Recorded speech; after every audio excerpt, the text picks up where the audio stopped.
पाकिस्तानी विमानों के लिए भारतीय एयर स्पेस बंद कर दिया गया है। हर तरह की कमर्शियल और मिलिट्री फ्लाइट्स बैन। 23 मई तक भारतीय एयर स्पेस में नहीं घुस सकते पाकिस्तानी विमान। व्यापारियों के सबसे बड़े संगठन CAIT ने खत्म की पाकिस्तान से सभी बिजनेस डील्स। कहा नहीं होगा कोई भी व्यापारिक अनुबंध। जम्मू कश्मीर में LOC पर पाकिस्तान की ओर से बिना उकसावे की गोलीबारी। भारत पाकिस्तान के सैन्य अभियानों के महानिदेशकों ने हॉटलाइन पर बातचीत की, पाकिस्तान को आगाह किया। जम्मू कश्मीर में सुरक्षा की समीक्षा। उपराज्यपाल मनोज सिन्हा ने DGP और अन्य वरिष्ठ अधिकारियों के साथ की सुरक्षा समीक्षा बैठक। कहा पड़ोस से पनप रहे आतंक की जड़ को नष्ट करने का संकल्प। पाकिस्तान हमले के बाद LOC पर तनाव बढ़ा। बारामूला में छात्रों को दी जा रही युद्ध के हालात से निपटने की ट्रेनिंग। सीमा से सटे गांव में शिक्षा विभाग लोगों को तैयार कर रहा है। पहलगाम आतंकी हमले को देखते हुए जम्मू कश्मीर में सुरक्षा कड़ी। बैसरन घाटी के रास्ते पर सुरक्षा बलों की तैनाती। पहलगाम बाजार में CCTV कैमरों की भी हो रही जांच। मोदी कैबिनेट का बड़ा फैसला। अगली जनगणना के साथ जाति जनगणना भी होगी। केंद्रीय मंत्री अश्विनी वैष्णव ने कहा विपक्ष के शासित राज्यों से राजनीतिक कारणों से हुआ जाति आधारित सर्वेक्षण।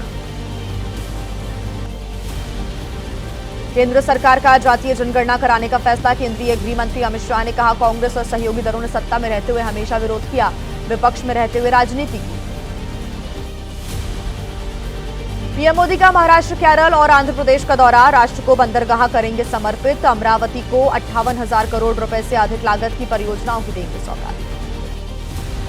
पीएम मोदी का आज मुंबई दौरा। वेव्स सम्मेलन का उद्घाटन करेंगे पीएम। भारत के पहले वैश्विक ऑडियो विजुअल और मनोरंजन शिखर सम्मेलन में 90 से अधिक देशों के प्रतिनिधि ले रहे हैं हिस्सा। वक्फ संशोधन बिल के विरोध में 15 मिनट बुझाई गई लाइट्स। मुस्लिम पर्सनल लॉ बोर्ड की अपील का लखनऊ में असर दिखा। कैसरबाग और ऐशबाग के ईदगाह में बंद रखी गई लाइट्स।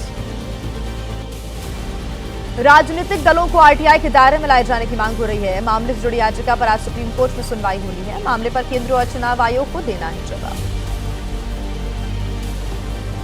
पाकिस्तान में दहशत का माहौल है। पाकिस्तान के रक्षा मंत्री रावलपिंडी में बैठकर घंटे गिन रहे हैं तो डेप्यूटी PM इशाक डार अपनी गीदड़ भभकी से भारत के प्रहार को रोकने की कोशिश में जुटे हैं। आतंक पर एक्शन से जुड़ी तमाम बड़ी खबरें आपको दिखाते हैं 9 सेकंड न्यूज। सिंधु जल संधि पर भारत है सख्त। अमित शाह और CR पाटिल के बीच करीब 1 घंटे तक बैठक हुई और सूत्रों के अनुसार फैसले को लागू करने के कदमों पर हुई है बातचीत। भारत के जवाबी हमले से पाकिस्तान डर गया है। डेप्यूटी PM इशाक डार की गीदड़ भभकी। कहा पहले नहीं उठाएंगे आक्रामक कदम, लेकिन भारत के कदम का मजबूती से देंगे जवाब। पहलगाम हमले के बाद पाकिस्तान को भारत का डर है। ISI प्रमुख लेफ्टिनेंट जनरल मलिक को अतिरिक्त प्रभार सौंपा गया है। उन्हें PM शहबाज शरीफ का राष्ट्रीय सुरक्षा सलाहकार बनाया गया। अमेरिका के विदेश मंत्री मार्को रूबियो के सामने गिड़गिड़ाए शहबाज शरीफ। दिखाने की कोशिश की पाकिस्तान खुद आतंकवाद से पीड़ित है। सिंधु जल संधि स्थगित करने का भी रोया रोना। बौखलाए पाकिस्तान का कई देशों के विदेश मंत्रियों को फोन। विदेश मंत्री इशाक डार ने सिंधु जल संधि स्थगित करने का रोना रोया। कहा क्षेत्र में सुरक्षा शांति चाहता है पाकिस्तान। अमेरिकी सांसद की पाकिस्तान को फटकार। कहा आरोप लगाने और आतंकवाद को बढ़ावा देने की बजाय पाकिस्तान को निंदा करनी चाहिए इस हमले की। ये पाकिस्तान के पास एक देश के रूप में खुद को परिभाषित करने का मौका है। पाकिस्तानी PM से अमेरिकी विदेश मंत्री ने बात की है। कहा है कि तनाव कम करने के लिए भारत के साथ सीधे बातचीत करें। आतंकी हमले के लिए जांच के लिए सहयोग करे पाकिस्तान। पहलगाम हमले के बाद भारत पाकिस्तान के बीच तनाव बरकरार है। कतर, सऊदी अरब और कुवैत ने जताई चिंता। संयम बरतने और बातचीत के जरिए समाधान करने की अपील। पहलगाम हमले के मद्देनजर अमेरिकी विदेश मंत्री ने जयशंकर से बात की। आतंकी हमले पर जताया दुख। आतंकवाद के खिलाफ भारत के साथ पाकिस्तान के साथ घटाएं तनाव। PM नरेंद्र मोदी ने रद्द किया अपना रशिया का दौरा। 9 मई को मॉस्को में आयोजित विक्ट्री डे परेड में उन्हें शामिल होना था। क्रेमलिन ने दी PM मोदी का दौरा रद्द होने की जानकारी। राष्ट्रपति द्रौपदी मुर्मू का एक दौरा हुआ रद्द। एक और दौरा रद्द कर दिया गया है। 5 मई से 9 मई तक शिमला का उन्हें दौरा करना था। फिलहाल अगली सूचना तक दौरा टाला गया। पहलगाम आतंकी हमले के बाद उच्च स्तरीय बैठकें जारी। PM आवास पर हुई एक और हाई लेवल मीटिंग। विदेश मंत्री एस जयशंकर और NSA अजय डोभाल मीटिंग में शामिल रहे। CCS की बैठक के बाद PM मोदी ने केंद्रीय कैबिनेट की भी बैठक की। मीटिंग के बाद PM ने की रक्षा मंत्री, गृह मंत्री के साथ अलग से बातचीत। बैठक करीब 45 मिनट तक चलती रही। राष्ट्रीय सुरक्षा सलाहकार बोर्ड का पुनर्गठन हुआ। रॉ के पूर्व प्रमुख आलोक जोशी बोर्ड अध्यक्ष बनाए गए। 2 पूर्व कमांडर, रियर एडमिरल, पूर्व राजनयिक और रिटायर्ड आईपीएस बोर्ड के मेंबर बनाए गए। आतंकी हमले के बाद विदेशी सैलानियों का पहलगाम पहुंचना जारी है। विदेशी पर्यटकों ने कहा है कि हमले के बाद थोड़ा डर जरूर लगा था, लेकिन भारी संख्या में यहां सुरक्षा बल मौजूद। पाकिस्तान के खिलाफ देश के अलग अलग हिस्सों में अभी भी विरोध प्रदर्शन जारी है। पूरी खबर आपको दिखाते हैं फटाफट अंदाज में 9 सेकंड न्यूज में।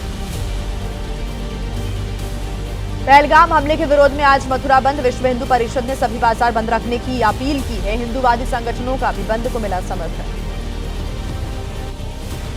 पहलगाम आतंकी हमले के विरोध में विदेशों में भी प्रदर्शन। श्रीलंका में पाकिस्तान हाई कमीशन के बाहर प्रोटेस्ट किया गया। लोगों ने आतंकी हमले की जमकर निंदा की। पाकिस्तानी नागरिकों को पहलगाम हमले के बाद भारत छोड़ने का आदेश। 55 राजनयिकों और सहायक कर्मचारियों के साथ 786 पाकिस्तानी नागरिकों ने भारत छोड़ा। पाकिस्तानी वीजा रखने वाले 8 भारतीय पाकिस्तान वापस लौटे। एलटीवी वाले 151 पाकिस्तानी भारत आए वापस।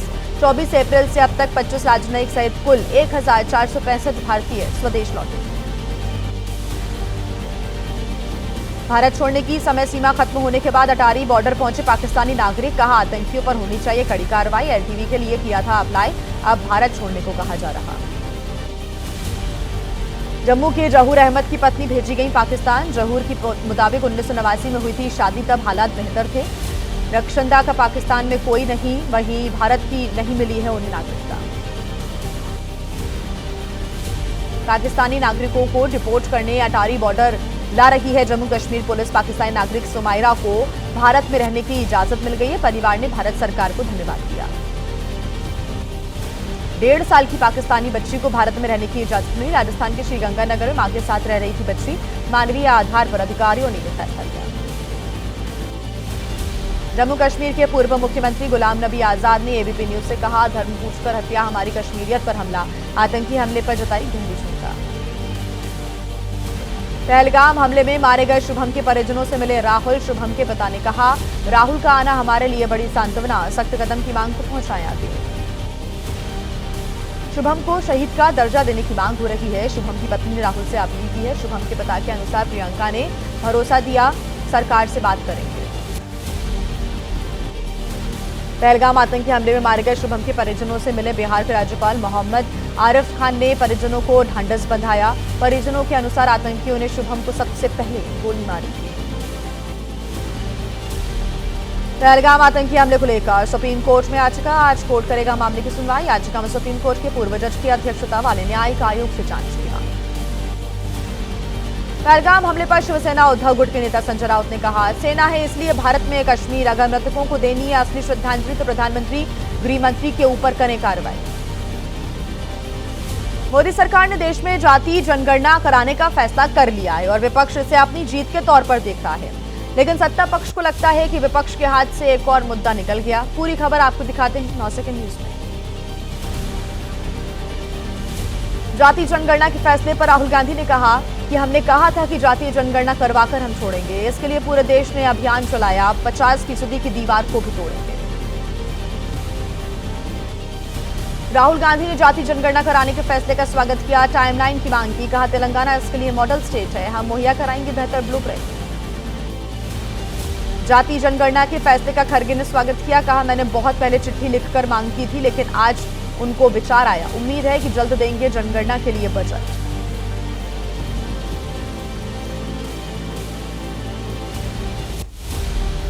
जाति जनगणना के फैसले पर लालू यादव ने कहा, हमें जातिवादी कहने वाले लोगों को कड़ा जवाब मिला। महागठबंधन सरकार में बिहार में ही हुआ देश का पहला जातिगत सर्वेक्षण।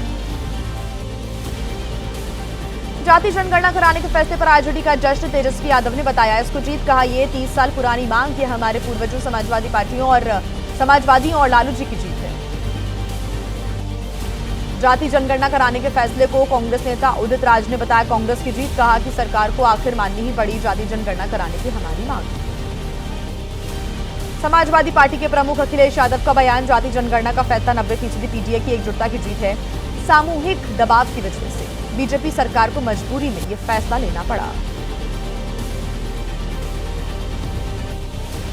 जाति जनगणना के फैसले का जेडीयू ने स्वागत किया। कहा, इससे कल्याणकारी नीतियों को लागू करने में नई पहल होगी। पीएम मोदी के नेतृत्व में लिया गया अहम सामाजिक फैसला।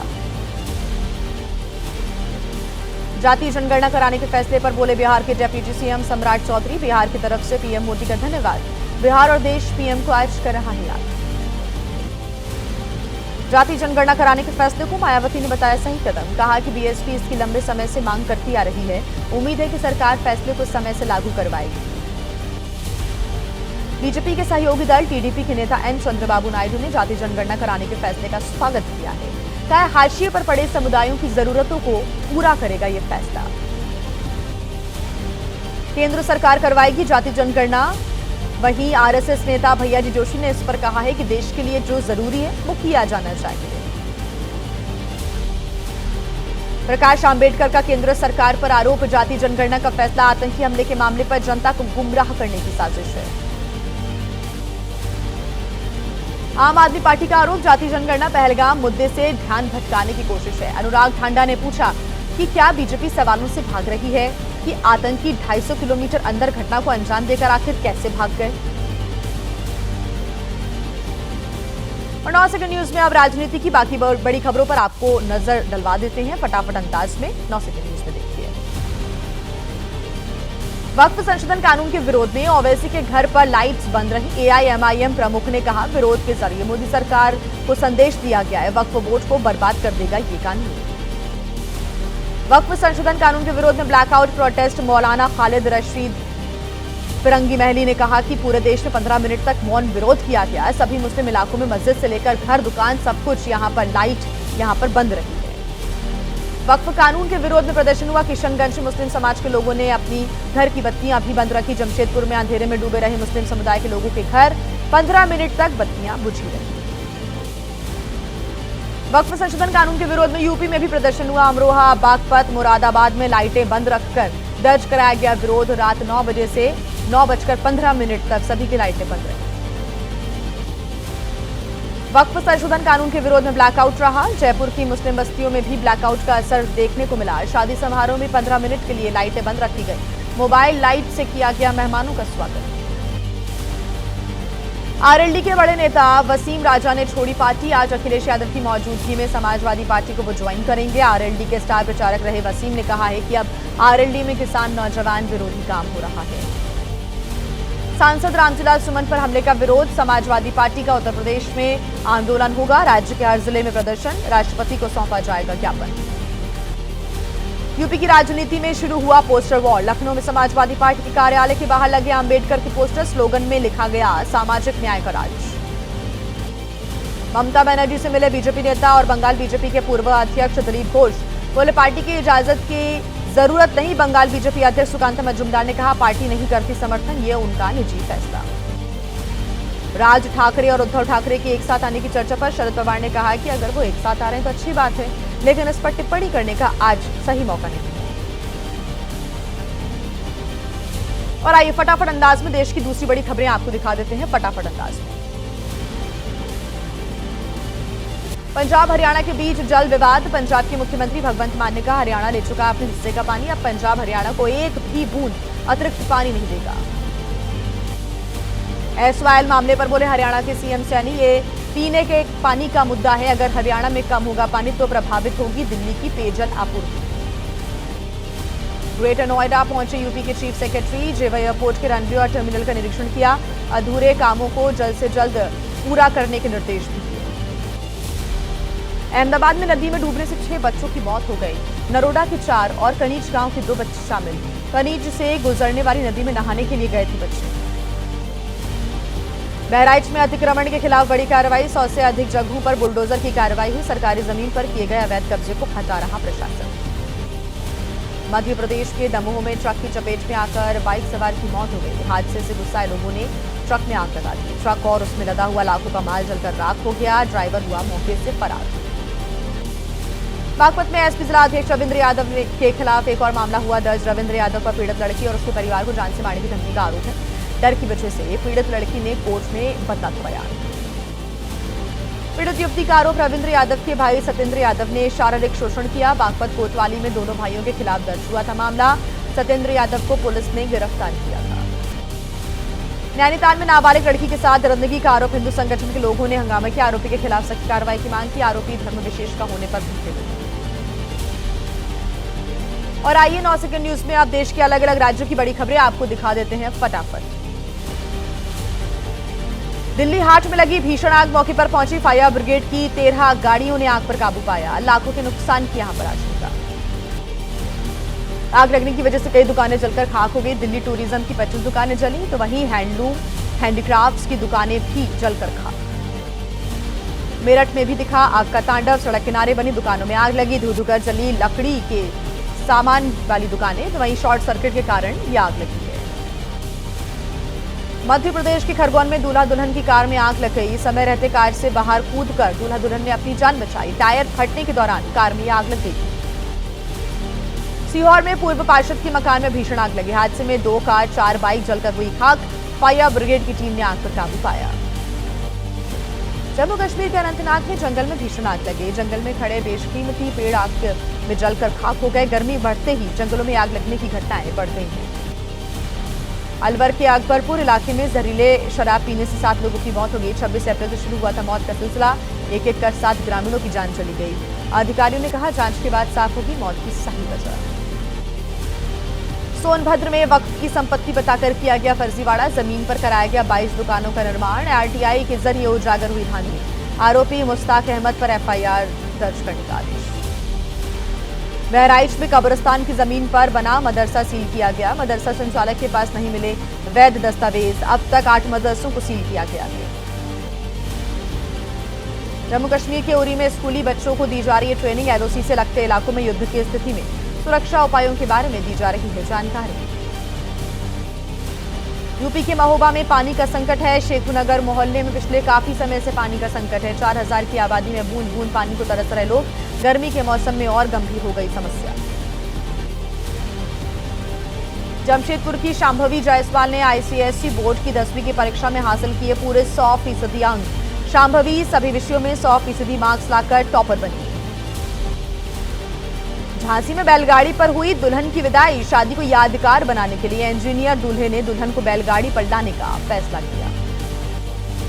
प्रयागराज में बीएसएफ के जवान गुलाम मोहम्मद को दी गई अंतिम विदाई, पश्चिम बंगाल में ड्यूटी के दौरान वो शहीद हो गए थे, राजकीय सम्मान के साथ सुपुर्द खाक किया गया।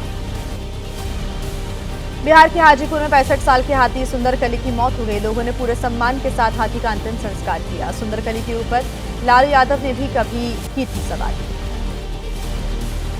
बिहार के बगहा में कैमरे में कैद हुई तेंदुए की चहलकदमी, सड़क से गुजर रहे राहगीरों ने कैमरे में कैद की तस्वीरें, कार सवारों के शोर मचाने पर जंगल की तरफ भाग गया तेंदुआ। उत्तराखंड में 4 धाम यात्रा की शुरुआत हो चुकी है, कल से केदारनाथ धाम के कपाट भी खुल जाएंगे। 4 धाम यात्रा को लेकर धामी सरकार की कैसी है तैयारियां, आपको दिखाते हैं 9 सेकंड न्यूज में। आज केदारनाथ धाम पहुंच जाएगी केदारनाथ की पंचमुखी डोली, डोली के साथ बड़ी संख्या में चल रही तीर्थ पुरोहित और आम श्रद्धालुओं की टोली।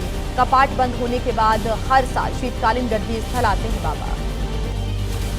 केदारनाथ धाम के कपाट खुलने की तैयारियां पूरी हो गई हैं। 2 मई की सुबह 7 बजे खुलने जा रहे केदारनाथ धाम के कपाट, मंदिर समिति और तीर्थ पुरोहितों की तरफ से तैयारियां हुई थी। कपाट खुलने के मौके पर केदारनाथ मंदिर पर की गई है भव्य सजावट, बाबा केदार को फूलों से सजाया गया, 108 क्विंटल फूलों से बाबा का धाम सजा। 6 महीने के लिए खुले गंगोत्री धाम के कपाट, कपाट खुलने के मौके पर मौजूद रहे उत्तराखंड के सीएम पुष्कर सिंह धामी, मुख्यमंत्री ने मां गंगा की आराधना की। यमुनोत्री धाम के कपाट भी 6 महीने के लिए खुल गए, सीएम पुष्कर सिंह धामी रहे मौजूद। कपाट खुलने के मौके पर हजारों की संख्या में तीर्थयात्रियों की भी मौजूदगी रही। गंगोत्री यमुनोत्री धाम के कपाट खुलने के साथ ही 4 धाम यात्रा की भी हो गई है शुरुआत। अब अगले 6 महीने तक धामों में आकर पूजा अर्चना दर्शन कर सकेंगे तीर्थयात्री। 4 धाम यात्रा शुरू होने पर बोले उत्तराखंड के मुख्यमंत्री पुष्कर सिंह धामी, कहा 4 धाम यात्रा पर आने वाले सभी तीर्थयात्रियों का स्वागत, तीर्थयात्रियों की सुरक्षा हमारी है प्राथमिकता। 4 धाम यात्रा के पहले दिन उमड़ा तीर्थयात्रियों का हुजूम, गंगोत्री यमुनोत्री धाम के कपाट खुलने के बाद 17,222 श्रद्धालुओं ने दर्शन किए। 4 धाम यात्रा के लिए प्रतिदिन बढ़ रहा है रजिस्ट्रेशन करने वाले श्रद्धालुओं का आंकड़ा। 30 अप्रैल शाम 5 बजे तक 22,67,190 तीर्थयात्रियों ने पंजीकरण कराया। चारधाम यात्रा के दौरान भीड़ बढ़ने पर बनाया गया 3 layer traffic diversion plan. Plan A के मुताबिक ट्रैफिक का दबाव बढ़ने पर प्लान बी और फिर होगा प्लान सी एक्टिवेट। हरिद्वार के ऋषिकुल मैदान में चारधाम यात्रा के पंजीकरण की व्यवस्था की गई। ऑफलाइन पंजीकरण के लिए 20 काउंटर बनाए गए। दिव्यांग, सीनियर सिटीजन और विदेशी पर्यटकों के लिए अलग अलग काउंटर्स। चारधाम यात्रा के पंजीकरण के लिए इस बार बढ़ाई गई है सुविधाएं। ग्रुप में आने वाले श्रद्धालुओं की संख्या 25 के पार होने पर उनके पास ही पहुंच जाएगी टीम। काउंटर पर आने की नहीं होगी जरूरत।